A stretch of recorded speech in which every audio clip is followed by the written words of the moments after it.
আমার বলাই দাদা দুষ্ট ভাবি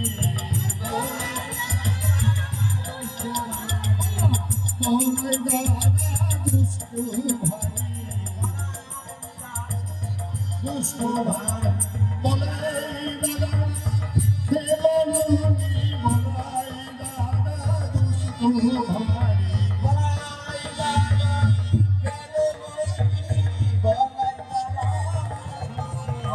আমার বলাই দাদা খেলনি বলাই দাদা দুষ্ট ভাই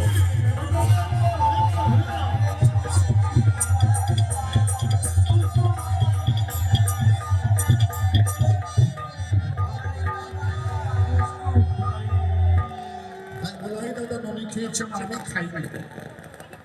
মা যশোদা বলছে বলাই ননি খেয়েছে তুই খাসনি, কিন্তু তোর চোখে মুখে যে ননি লেগে আছে। গোপাল বলছে না মা, বলাই দাদা খেয়েছে আমাকে জোর করে খাইয়ে দিয়েছে, আমি খেতে চাইনি তবু আমাকে জোর করে দিয়েছে। তাই মা যশোদা বলছে ওরে বলাই যদি খেত